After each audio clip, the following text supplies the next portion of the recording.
अस्सलाम वालेकुम आज बनाओ इस restaurant style tandoori chicken use via लजीज तो मज़ेदार बनान छु तंदूरी चिकन बनाने खतर छु अस कोकुर निमुत युस गोडनेथि साफ त्राओ इस कोकरस मस के मसाला यत मस शामिल छु नून मर्चवांगन बदियान powder शोंठ leather tandoori masala powder सथी करो इस अत मस शामिल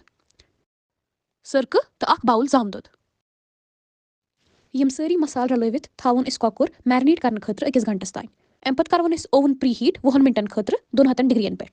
ओवन प्री हीट करने पत कड़ो अमस ग्रिलिंग स्टैंड नबर तो तम पत थो कॉकर पीस अथ ग्रिलिंग स्टैंडस पे अम पत करवन 20 मिनटन कॉकर ओवनस मस ग्रिल 20 मिनट गसन बाद कड़वन यह कॉकर नबर तो तम पत मथो इन सारे पीसन अक कर गिव तम पत फिरवन कॉकर बेक साइड तो मथो तम साइड तव गिव मथन सत कॉकर नरम गसान तम पत थो 10 मिनटन बे कॉकर ओवनस मस ग्रिल करने खतर 10 मिनट गसित हेक्यु ती वचित तंदूरी चिकन तैयार।